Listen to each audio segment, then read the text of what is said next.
वादे करने वाले योगी और मोदी, क्या भरोसा है उनके वादों का? केवल ये हवा में किले बनाते हैं योगी और मोदी। क्या करेंगे युवाओं के लिए और बेरोजगार नवयुवकों और हमारे बच्चों के लिए, जो देश के लिए जान गंवा दिए हमारे बच्चे, जो देश के लिए क्या नहीं किया हमारे बच्चों ने, युवाओं ने। अगर हमारे युवा ना रहे, हमारे ये बच्चे ना रहे, तो किसी के घर की मिट्टी नहीं उठेगी। अभी आप किसी भी नेता की रैली हो जाए, मैं किसी पार्टी विशेष की बात मैं नहीं कर रहा हूँ, घर घर बसें पहुँच जाती है रोडवेज की, सरकारी संपत्तियों का विधिवत दुरुपयोग किया जाता है, प्रधानों को उनको मीटिंग करके बुलाया जाता है कि हमारे रैलियों में इतनी संख्या होनी चाहिए, और बस एक दिन पहले मेरे गांव में खुद खड़ी होती थी। किसी पार्टी विशेष की बात नहीं कर रहा हूँ। अरे छात्री कल के आने वाले देश के यही IAS, PCS, IG, DIG बनेंगे और सांसद, नेता, मंत्री बनेंगे। अगर ये हमारे छात्रों में एकता नहीं रहेगी, हमारे युवाओं में जागरूकता नहीं रहेगी, तो ये देश कभी आगे नहीं बढ़ सकेगा। ये मोदी नहीं रहेंगे, ये योगी नहीं रहेंगे। जाम की व्यवस्था को नहीं सुदृढ़ कर पाया और ना ही ट्रैफिक नियमों को सही ढंग से लागू कर पाया।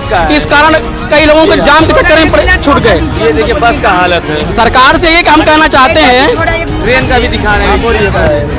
ऐसा है, गुर्दे और किडनी को बेचकर किसी के मिट्टी को छूने नहीं दिया, किसी के बच्चे के बाप को छूने नहीं दिया। क्या किया? डॉक्टरों का जेब भरा, बड़े बड़े करोड़पतियों का, पूंजीपतियों का जेब भरा। योगी मोदियों ने सड़कों के नाम पर केवल गड्ढे और चैम्बर बनवाए हैं। रात के 1 बज चुके हैं और ये हम गोरखपुर रेलवे स्टेशन पर मौजूद हैं। आज गोरखपुर में पेट के परीक्षार्थियों की परीक्षा थी और तमाम जो छात्र छात्राओं की भीड़ है, आप देख सकते हैं कि रात के 1 बजे जो छात्र छात्राएं हैं लगातार परीक्षा देने के लिए, जिनका परीक्षा हो गया वो साधन की तलाश में आ रहे हैं, और जिनका परीक्षा कल अलग अलग पालियों में है वो इतनी रात से ही जो है साधन की तलाश में समस्या ना हो उस कारण लगातार आ रहे हैं। इधर मैं कहूँगा अपने सहयोगी से जरा दिखाएं कि कितनी समस्या हो रही है, कितना भीड़ हो रहा है और कितने छात्र छात्राएं आ रहे हैं। कुछ लोगों से बात करने का भी प्रयास करेंगे। हम परीक्षा देने वाले हैं। क्या नाम है सर आपका? गुरु नारायण। कहाँ से आए हैं? फरिंदा से। फरिंदा से। परीक्षा दे दिए कि कल परीक्षा? आजमगढ़ से आ रहे हैं दे करके आ रहे हैं। हाँ। हो गया अच्छा से? अच्छा हुआ। तो कितनी समस्या हो रही है साधन इत्यादि को लेकर? साधन में समस्या है, काफी भीड़ है, थोड़ा और व्यवस्था बढ़ाना चाहिए। क्या लगता है घर कब पहुंच पाएंगे और सरकार से क्या कुछ उम्मीद है, क्या कुछ व्यवस्था करनी चाहिए? उम्मीद है अगर बात मेरा पहुंच रहा है तो थोड़ा और व्यवस्था बढ़ाया, क्योंकि अभी कल भी पेपर है, तो जो अन्य बच्चे हैं उनको कोई समस्या ना हो, उनके लिए बेहतर व्यवस्था। आप कहाँ से आ रहे हैं आंटी जी? मैं यहीं पे रहती हूँ, तृप्ति मिश्रा, गोरखपुर जिले से, मार्केटिंग इंचार्ज जो है। मैं चाहती हूँ कि हमारे यहाँ जो बच्चे, योगी जी ऐसी व्यवस्था करें कि जो हमारे यहाँ विद्यार्थी गोरखपुर जिले में एग्जाम देने आ रहे हैं, जितनी मोदी जी की बसें हैं और रहने और खाने की व्यवस्था जो है फ्री कर दिया जाए बच्चों के लिए। वो तो रैली में होता है ना? रैली में नहीं, ऐसे भी बच्चों को, जो गरीब बच्चे जो पढ़ने आते हैं, पेपर देने आते हैं, उनको रहने के लिए सोच रहे बच्चे कि गोरखनाथ मंदिर में जाएंगे तो पता नहीं सोने उठने बैठने के लिए जगह नहीं मिलेगा। अभी 2 विद्यार्थी मेरे पास आए थे, पूछ रहे थे कि आंटी जी हम गोरखनाथ मंदिर में जाएंगे तो मुझे सोने के लिए मिलेगा कि नहीं मिलेगा? तो मैंने उनको बताया कि ऐसा है बेटा, वहाँ धर्मशाला है, आपका पैसा लगेगा, वहाँ जाएंगे तो आप यहीं पे पन्नी बिछा कर सो जाइए। तो मैं ये चाहूंगी कि योगी जी बच्चों के लिए थोड़ी कुछ व्यवस्था करें, आने जाने के लिए जो है किराया फ्री कर दे बच्चों का, ट्रेन का। हाँ, तो क्या लगता है कि जो व्यवस्थाएं होनी चाहिए वो नहीं हो पाई? क्योंकि जब चुनाव आता है इस प्रकार की व्यवस्था, आपने कहा कि बच्चों को फ्री में खाना और फ्री में जो है साधन की व्यवस्था करनी चाहिए थी, लेकिन ये चीज़ें अगर रैली में लोग जाते हैं तो बढ़िया नाश्ते का पैकेट मिलता है और आने जाने का साधन भी मुहैया कराया जाता है, लेकिन जो छात्र परीक्षा देने आते हैं उनके लिए ऐसी व्यवस्था नहीं है ना? नहीं, तो छात्रों के लिए व्यवस्था होनी चाहिए, ये गलत है, क्योंकि हमारे छात्र कल के आने वाले देश के यही IAS, PCS, IG, DIG बनेंगे और सांसद, नेता, मंत्री बनेंगे। अगर ये हमारे छात्रों में एकता नहीं रहेगी, हमारे युवाओं में जागरूकता नहीं रहेगी, तो ये देश कभी आगे नहीं बढ़ सकेगा। ये मोदी नहीं रहेंगे, ये योगी नहीं रहेंगे। देखिए महिला है और सबसे बड़ी बात कह रही है कि छात्रों और युवाओं में अगर एकता नहीं रहेगी और आप अपनी आवाज को बुलंद नहीं कर पाएंगे तो ये देश नहीं रहेगा और ये देश आगे नहीं बढ़ेगा। क्या कहना चाहते हैं, बोलिए।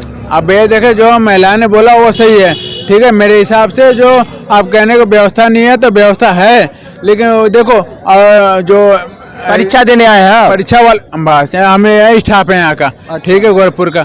जो महिला ने कह रखी आंटी ने, उसका व्यवस्था है। क्या व्यवस्था? महिलाओं का नहीं है।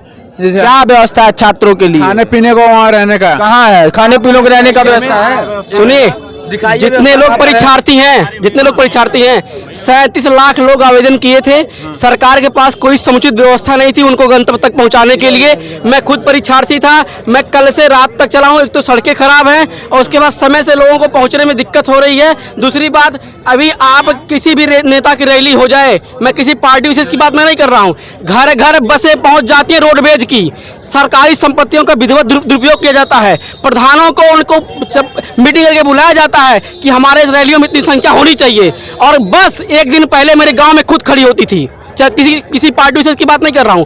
आज इतने लड़के हम लोग पेपर देने आए हैं, ट्रेन की इतनी हालत बुरी है कि क्या बताएं कि लोग 5 घंटे लेट है, क्रॉसिंग नहीं मिल पा रही है। उसके बाद लड़के उसमें ठूसे भरे जा रहे हैं। बसों की संख्या पर्याप्त नहीं है, और बस की संख्या पर्याप्त न होने नाते कई लड़कों की परीक्षाएं छूट चुकी हैं। हमारे सामने कई लड़कों की परीक्षा छूट चुकी हैं। जाम की इतनी भारी व्यवस्था है कि स्थानीय प्रशासन भी जाम की व्यवस्था को नहीं सुदृढ़ कर पाया, और ना ही ट्रैफिक नियमों को सही ढंग से लागू कर पाया। इस कारण कई लोगों को जाम के चक्कर में छूट गए। ये देखिए बस का हालत है। सरकार से ये हम कहना चाहते हैं, ट्रेन का भी दिखा रहे हैं। ऐसा है कि बड़े बड़े वादे करने वाले योगी और मोदी, क्या भरोसा है उनके वादों का? केवल ये हवा में किले बनाते हैं योगी और मोदी। क्या करेंगे युवाओं के लिए और बेरोजगार नवयुवकों और हमारे बच्चों के लिए, जो देश के लिए जान गंवा दिए हमारे बच्चे, जो देश के लिए क्या नहीं किया हमारे बच्चों ने, युवाओं ने। अगर हमारे युवा ना रहे, हमारे ये बच्चे ना रहे, तो किसी के घर की मिट्टी नहीं उठेगी, किसी के घर की गर्भवती महिला डॉक्टर के यहाँ नहीं जा पाएगी, हमारे ये बच्चे ना रहे तो। इन बच्चों के लिए इन्होंने क्या व्यवस्था किया है? कोई व्यवस्था नहीं किया है, ना खाने की, ना पीने की, ना बच्चों को स्कूल जाने की व्यवस्था की। केवल ये नाम के योगी और मोदी हैं, बस नाम के है भाजपाई। ये गुर्दे और किडनी बेचकर, ये भाजपाइयों ने गुर्दे और किडनी को बेचकर किसी के मिट्टी को छूने नहीं दिया, किसी के बच्चे के बाप को छूने नहीं दिया।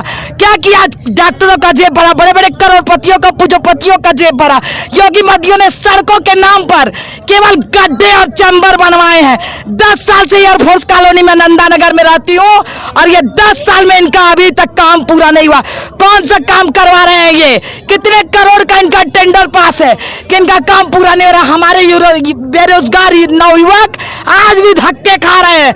आज भी गर्भवती महिलाएं जो 201 501 एम्बुलेंस में चलती थी, एक फोन करने पे एम्बुलेंस दरवाजे पे पहुंचता था।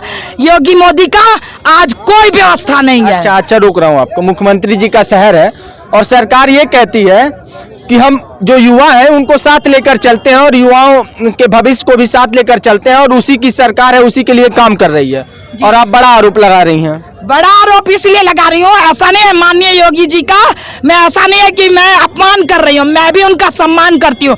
गोरखपुर के लिए उन्होंने भी बहुत कुछ किया, ऐसा नहीं है मैं कि उनका अपमान कर रही हूँ, क्योंकि वो भी मेरे शहर के सांसद हैं, ऐसा कुछ नहीं है। लेकिन जहाँ बात की बात आई, ये विधायक हैं, बच्चे हमारे इतने परेशान हैं। एक एक बच्चे आते कहते हैं आंटी ये बात, आंटी वो बात। एक अकेली आंटी इतने सारे बच्चों के लिए जितना हो सकता है कर सकती है। लेकिन यही अगर योगी जी चाहते तो हमारे ये जितने बच्चे आए हैं, चीटे और कीड़े मकोड़े की तरह परेशान हुए हैं, परीक्षा स्थलों तक पहुँचने के लिए कितने बच्चों का पेपर छूट गया, कितने पेपर दे नहीं पाए, ये परेशानियां नहीं आती। मेरा यही रिक्वेस्ट और यही निवेदन है कि अगली परीक्षा तारीख को कोई भी पेपर पड़े तो हमारे बच्चों को ये परेशानियां ना आनी पाए, और जो भी इनकी मोदी जी की बसें चलती हैं या जो भी इनके पास व्यवस्था हो, वो हमारे बच्चों को कृपया देने का कष्ट करें। माननीय योगी जी से मेरा यही निवेदन है। व्यवस्थाएं और होनी चाहिए। हाँ, आप कुछ कहना चाह रहे थे, बोलिए। कह दिए, ठीक है, वो इनका सवाल सही है, ठीक है सर। वो उसके बाद हम समझे गए जो आप परीक्षा देने आए थे क्या?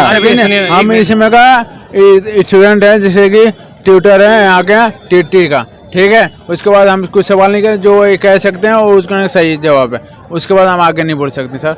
उसके बाद धन्यवाद आपका सबका, ठीक है। हाँ, आप कुछ कहना चाहेंगे? जी बिल्कुल सर। बोलिए, आइए बोलिए। देखिए, आजमगढ़ में पेपर कंप्लीट हुआ हम लोगों का। आज 12 बजे पेपर कंप्लीट हुआ, इस समय हम लोग आए हैं। इतना बस इतना लेट आ रहा है ना। कहाँ से आए हैं आप? हम कुशीनगर से आजमगढ़ गए थे, सुबह में पेपर था मेरा फर्स्ट शिफ्ट का, और अभी 12 बजे कंप्लीट हुआ फर्स्ट शिफ्ट का पेपर। और ये देखिए इतना बस इतना उसका दुरुपयोग किया जा रहा है ना। अभी हम लोग आए हैं तुरंत, इतना बहुत दिमाग खराब हो गया, बहुत।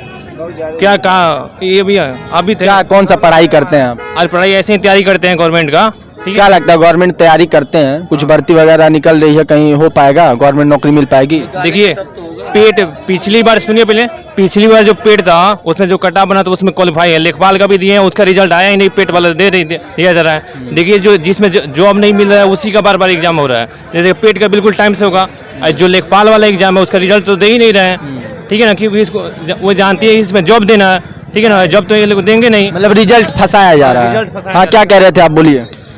हम सुबह के निकले हैं 12 बजे के, यहाँ पर पहुँचे हैं, लेकिन अभी तक एक भी यहाँ पर कुछ कोई व्यवस्था मिला नहीं है।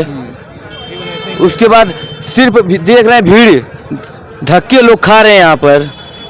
अभी ट्रेन पे एक ट्रेन पे सब लद के गए हैं, बाहर लटकते हुए जा रहे हैं। तो इसमें तो जान माल का भी खतरा है। जो बच्चा अपने घर से परीक्षा देने निकला, अगर ट्रेन पर लटक के जा रहा है, मैं आपसे फिर कह रहा हूं कि जो बच्चा अपने घर परिवार से, अपनी माँ से ये बोलकर निकला है कि मैं परीक्षा देने जा रहा हूं, अगर अपने जान पर खेल करके ट्रेन पे लटक के जाएगा तो कहीं ना कहीं वो सरकार और हमारे देश के लिए कहीं ना कहीं बहुत दुर्भाग्य का विषय है कि किसी बच्चे की अगर जान चली जाती है तो उसका जिम्मेदार कौन होगा इतनी भीड़ में? इतनी भीड़ में जब सरकार अगर व्यवस्था करे तो वो लटक के क्यों जाएंगे? सरकार व्यवस्था नहीं कर पा रही है। नहीं कर पा रही है। अभी ट्रेन क्या कौन सी पढ़ाई करते हैं आप? हम इस बार ग्रेजुएशन कर रहे हैं। ग्रेजुएशन कर रहे हैं जी। तो फॉर्म वगैरह डालते होंगे, भर्तियां देखते होंगे, कुछ क्या उम्मीद लग रही है? भर्तियां यूपीपी की कब से आ रही है आपको पता है? विधानसभा के पहले चुनाव से आ रही है, अभी तक आई कोई भर्ती नहीं आई यूपीपी। चुनाव में तो बहुत वादा करते हैं लोग कि तमाम तरह के अलग अलग विभागों में नौकरी देंगे। योगी राज में अब तक कितनी भर्तियां ये यूपीपी की लाए हैं ये बता दें। यूपीपी कितनी भर्ती लाए ये? भर्तियां समस्या है, बस परीक्षा हो रही है। परीक्षा- और एक साथी ने बताया कि परीक्षा हो रही है लेकिन रिजल्ट को फंसा लिया जा रहा है। रिजल्ट को फंसा लिया। अभी यही जल्दी 2019 का पेपर था, ग्रुप डी का 2019 का फॉर्म था, अभी तक ये अब जाके क्लियर हुआ है। क्यों? 3 साल बाद एग्जाम हुआ है, अब तो इसका रिजल्ट आना बाकी है। रिजल्ट कितने साल में देंगे? हाँ, आपका क्या नाम है सर? मेरा नाम दीपक है सर। कहाँ से आए हैं? कुशीनगर से सर। परीक्षा हो गया? जी सर। तो घर जाने में बहुत विलम्ब नहीं हो रहा है? बहुत विलम्ब हो रहा है सर, सुबह के निकले हैं, अभी पहुंचे नहीं घर, पता नहीं माता पिताजी परेशान होंगे, फोन पे फोन आ रहा है है। सर, सुबह से फोन आ रहा है, कब तक घर पहुंचेंगे, कब तक घर नहीं पहुंचेंगे बताइए। व्यवस्थाएं होनी चाहिए और बेहतर। बहुत व्यवस्था होनी चाहिए सर। हमारी इस बस का, सभी बस का, प्राइवेट का, मान लीजिए प्राइवेट बस आने में ज़्यादा किराया लग रहा है, सरकारी मिल नहीं रहा है, बहुत भीड़ चल रहा है। बेरोजगार छात्र हैं और ज्यादा किराया देने में भी समस्या हो रही है। सर जी यही बात है, बहुत ज़्यादा समस्या है। चलिए, तो आपने देखा हमारे रात के तकरीबन 1 बज रहे हैं और हम गोरखपुर रेलवे स्टेशन पर मौजूद थे। यहाँ तमाम छात्रों ने हमसे बात की, हमने छात्रों की समस्याओं को समझने का प्रयास किया और तमाम मैं ये कहूँगा कि ये बेरोजगार छात्र हैं, इनके पास आमदनी का कोई साधन नहीं है और सामान्य परिवार के छात्र हैं, तभी ये सरकारी बस और ट्रेन के भरोसे बैठे हैं और लगातार भीड़ बढ़ती जा रही है। और जिस छात्रा का परीक्षा सुबह के बैच में खत्म हो चुका है, रात के 1 से अधिक बज चुके हैं, वो अभी तक अपने घर को नहीं जा पा रहे हैं। और सरकार की तरफ से या फिर यूं कहें मुख्यमंत्री का शहर होने के बावजूद जो बसों की व्यवस्था है और जो ट्रेन की व्यवस्था है उसमें कहीं न कहीं समस्याएं हो रही हैं। और सरकार से मैं ये कहना चाहूँगा कि अगर परीक्षा इतनी बड़ी संख्या में, इतनी बड़े पैमाने पर परीक्षाएं हो रही हैं तो कहीं न कहीं व्यवस्थाएं भी उस तरीके से करनी चाहिए ताकि जो युवा छात्र छात्राएं हैं, जो दूर दूर से छात्र अपने परीक्षा को देने के लिए आ रहे हैं, उनको समस्याओं का सामना ना करना पड़े और वो तरीके से, सलीके से अपने घर को जा सकें। ऐसी तमाम छोटी बड़ी खबरों के लिए हमारे साथ बने रहें और देखते रहें उत्कर्ष पत्रिका। धन्यवाद।